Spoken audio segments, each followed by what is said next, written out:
It's the Final Word Daily, brought to you as ever by Westfield London and Westfield Stratford City. I'm Cam Ponsonby. I'm recording at home, and I was at Lord's, and I'm joined by Andy Zaltzman, who was at Lord's and is recording at Lord's, all of the above. And today is my pleasure. This is a new dream team. Previously, my favourite guest host to help out with is Andy Zaltzman, is Dan Norcross, but I can get the feeling in about 15 minutes my answer will have changed and I'll have to give Dan the bad news. And Andy is going to give us today's 30-second summary. Well, it started with a ridiculous blaze of flamboyant stroke play from someone who had scored 3 first-class 50s in his career and blazed his way to a frankly insane Test century at a runner ball. You might have thought Atkinson would be nervous overnight. He smashed his way to 100 and I think got 29 runs in 23 balls to reach 3 figures. England got to a decent score, 427. We expected more from Sri Lanka this game. They've had a game to get warmed up, but they have a very strong batting lineup on paper. But unfortunately, on the grass of Lord's, it did not function. The top 6 all out for under 25. Kamindu Mendis, this prodigious new entrance to the Test arena, 74 was the only thing that saved them from humiliation. All out for 196, just leaving enough time for Dan Lawrence to snick via his pad behind for another single-figure score. So England totally on top. And Zach Crawley probably thinking that any challenge to his place that might have happened this series now is not looking likely to materialise. I think Dan Lawrence is playing his part perfectly in the eyes of Brendan McCullum. Do not give me a selection decision. Everything can return to normal. Yes, at the end of day 2, England are miles ahead. They lead by 256 runs. They were bowled out for 427. Sri Lanka was 196 in reply, 25 for 1. Those are the numbers on the page. But we're going to start with Gus Atkinson bringing up his first-class century. And in a tidbit I think you'll enjoy, Andy, and I'm sure you already knew, before this match, Gus Atkinson had 3 first-class centuries, 3 first-class half-centuries. And his highest score before this day was 91 against the Sri Lanka Development 11.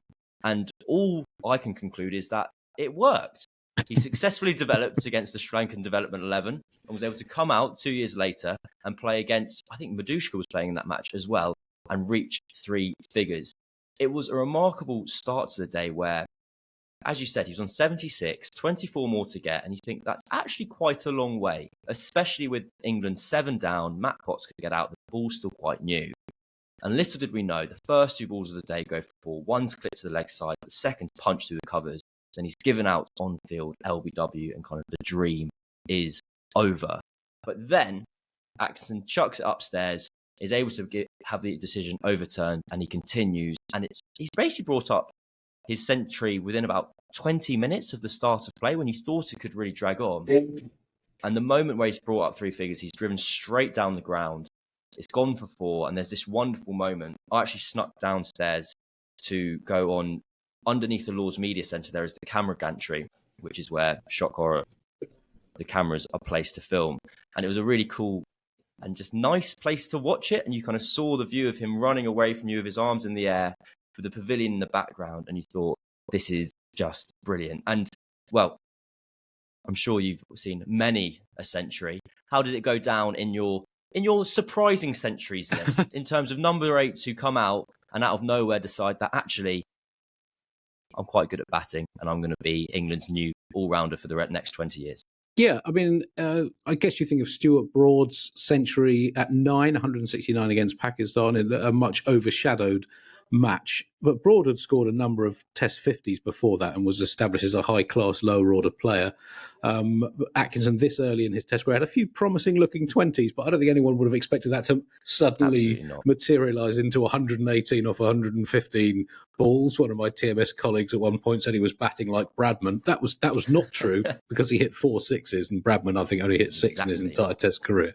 But that sort of put in context the quality of the stroke play that we saw from him. And if I've crunched the numbers correctly, and I think I have, this is his 5th Test. He got a 10-wicket haul, 12-wicket haul, in fact, on debut here at the start of this summer, and now 100 in his 5th Test. And I think he's the only player in men's Test cricket who, within 5 Tests of the start of his career, has both a 10-wicket match haul and a Test century. And you think of all the great all-rounders that have played the game. That's brilliant. That's quite an accolade. In terms of England's lower order centuries, other than Broad, I think you've got to go back to Ray Illingworth in the late 60s for someone who scored a century at 8 or lower without a night watchman having come in before. So Matt Pryor had a couple at 8 when he was batting lower down. So in terms of someone who's slated to bat at 8 or lower, only Broad in the last 50 years for England. Not the most unlikely century at Lords, though. I still think that will eternally go to Ajit Agarkar for India in 2002, brilliant,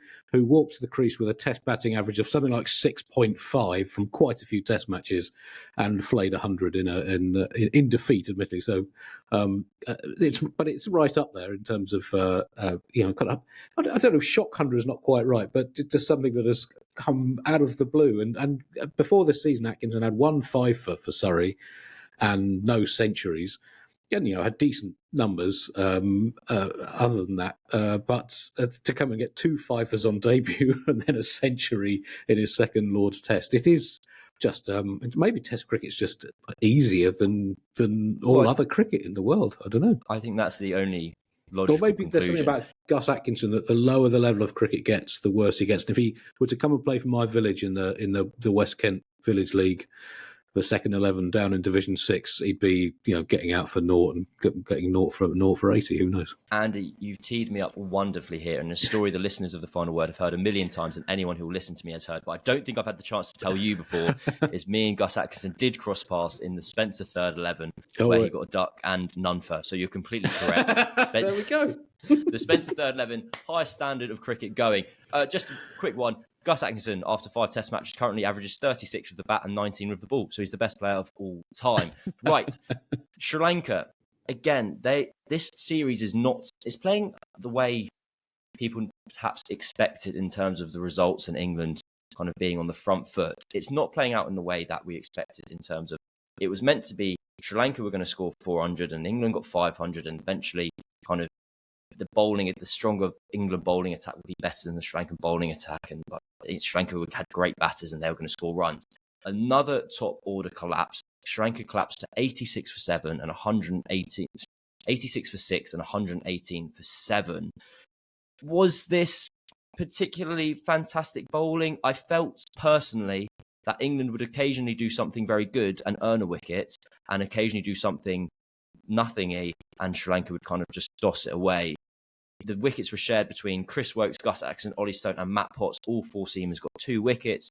Shoaib Bashir got 1 and Ollie Pope got a run out. Pick of the bowlers, probably Matthew Potts and Chris Woakes. They both went at 1.5s. Gus Atkinson and Ollie Stone were leaking back around closer to 5s. But the story of the day from a Sri Lankan perspective is Kamindu Mendis, who has had this, Kamindu Mendis, Gus Atkinson, same player, same person, same career. Kamindu Mendis currently bowls with both hands at an international level and averages close to 100 after his 5 Test matches. Without him, Sri Lanka are nowhere, aren't they? Yes, I mean, he must be up there with the best quality number 7s Test cricket has seen. I guess you think of Gilchrist, but would be the benchmark for that. And clearly, I don't think Mendis is going to stay at number 7. Really, why he's still at number 7 is a bit of a mystery, particularly as they've dropped Kusal Mendis. Chandimal couldn't keep wicket. Madushka kept wicket in 1 Test previously, in which he batted in the middle order, batted 7 and 8 in that Test. I think it was his debut Test for Sri Lanka a couple of years ago. Why they kept him as opener, particularly after a difficult game, and then having kept wicket for 102 overs, didn't make sense to me. Nissanka has opened in Test, opens regularly in white ball cricket, and is a very well organised player. Kamindu Mendis has batted a lot at 3 in first class cricket, mostly at 4. So why they didn't rejig their batting order, I'm not entirely sure. But as you say, it didn't work. Karuna Ratne has been arguably the biggest problem for Sri Lanka this series. Since 2019, he's the highest averaging opening batsman in Test cricket, averaging over 50. But this series, 3 low scores. And so he's not been able to give Sri Lanka that the starts that they need. Their middle order, Matthews, Chandimal, Dhananjaya have all had 1 good innings in the first Test, but they've needed more than that. So Kamindu has had to bail them out. I see his twin centuries against Bangladesh earlier in the year also coming in difficult situations.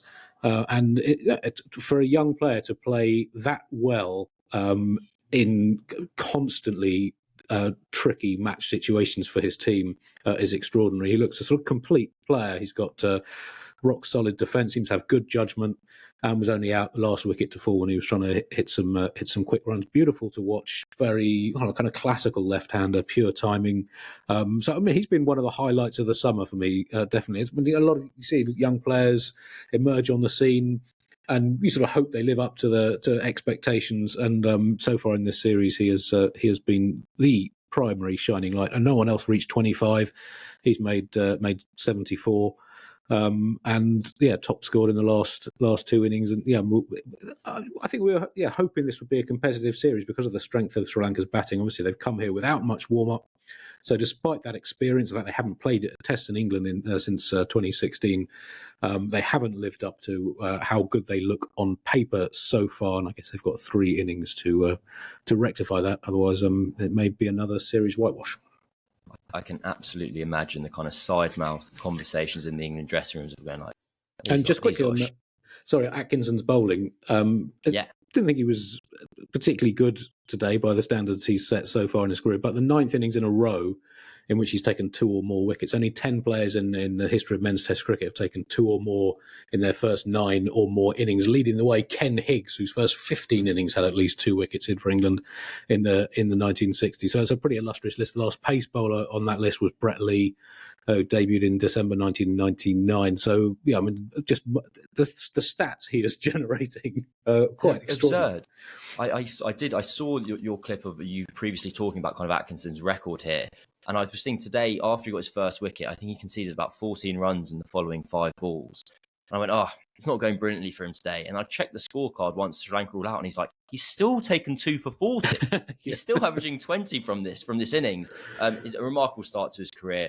Same with Mendis. I was saying I can imagine the England dressing room just being a bit arsey in a kind of club cricket way and going like, these lot of shit, but lad at 7's a good player actually. We get him up. Quick word for Ollie Stone, who played in his first Test back in 3 years, got 2 wickets in his second over. He got, I think it was Karunaratne chopping on, and then had Nissanka caught at leg slip, a position I've never really understand how the physics of it work, but it was perfect, a very satisfying catch that just kind of rocketed into Matty Potts midriff. Anything else from that? Dan Lawrence then fell for a second single-figure score of the row, and then Ollie Pope, I do want to give one word to him, coming out to bat, having had all these difficulties starting and basically being dismissed in the first 25 balls of his innings. It was at 40 or 50% of the time. He came out to bat with only 6 minutes ago, electing not to have the night watchman, which I thought, fair play, Ollie. That could have been attractive criticism had he nicked off. But in always, whatever I'm working on, my favourite part of the show, I get to do an ad read. And Andy, it's a great moment. The Surrey live stream got some wicket taking. The bowling changes have been sponsored. And it's incredibly exciting. Surrey's bowl, Tom Laws is on from the pavilion end, brought to you by SSE Energy Solutions. It's brilliant. Well, a lot of bowling changes today. They should have been raking it in. Market it up immediately. And just quickly on Ollie Pope, I thought his obviously England were on top, but he changed the bowlers really well. Some inventive field placing, the kind of stuff we've seen from Stokes. A couple of catches, I mentioned 2 catches at leg slip, so I think he had a good day in the field. He did, and he of course had that run out where he kind of took all the time he could possibly take, lined it up. He had the ball at point and basically threw down the non-striker stumps and broke what was quite a frustrating partnership. And Kamara only got 0, being a kind of pain in the good kind of 0. Overall great 0. I've often believed in a good 0. I think people don't people don't credit them enough. Yeah. Right. It is time for a break and the final word, Hall of Fame. Right. See, I'm already getting nervous with the ad read. Nobody likes to feel underdressed. Maybe that's why you feel out of place at weddings. Maybe that's why you felt you weren't treating the last funeral you went to with enough reverence. Maybe that's why your last court appearance ended up with you behind bars rather than celebrating in a bar. If some or all of that resonates with you, get yourself into Suit Direct at Westfield, Stratford City for the end of the day on the 31st of August. That's tomorrow. And you can save up to 50% on selected suits. Banish those feelings of sartorial inadequacy and banish your 2 suit options being track or birthday for less at Suit Direct. And if you can't make it there in time to claim this amazing offer, they also offer free one-to-one styling sessions all year round to make sure you're getting the right style, whistle, and flute for you. Westfield, Stratford City. Every girl's crazy about a sharp-dressed man.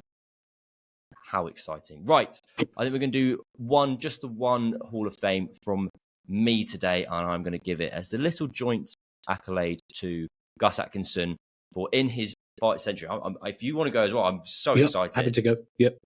Then he knocked it for forward. When he was given out on the ground, there was a wonderful replay of the decision being overturned by the third umpire, and the camera was on Marcus Trescothick on the balcony, and he's got a big fist bump to celebrate the decision being overturned. I thought that kind of echoed the sentiments of the ground.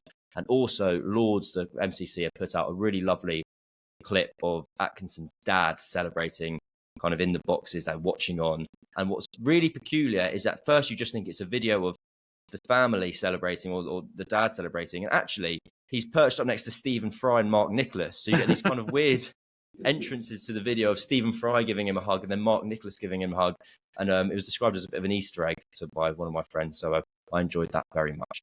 Well, my Hall of Fame is also Atkinson related, but it's not Atkinson. It's the man who caught him out, Milan Ratnaika, with a phenomenal catch, running backwards, deep in the leg side, hurled himself through the air, plucked out just a catch that almost defied physics. And he's come into the series as a surprise selection. His first-class bowling stats really ordinary. He's done okay with the ball, had a fantastic innings with the bat in the first test, but that catch was truly spectacular. So that's my Hall of Fame moment for the day, alongside the Atkinson stat. That's absolutely correct. I had Hall of Fame Ratnaika catch ready to go, and I'd forgotten it. I'd ignored it. Right, that is the end of today's Daily, which has been brought to you by Westfield, Stratford City and Westfield, London. I said it the wrong way round. Westfield, London and Westfield, Stratford City. I've been Cameron. I've been joined by my new favourite guest host, Andy Zaltzman. We're getting rid of Daniel Norcross forever, but if you do like Daniel Norcross, he will be with you over the weekend, as will I. I'll be back on Sunday. But until then, thank you for listening. Thank you for watching. We'll see you tomorrow.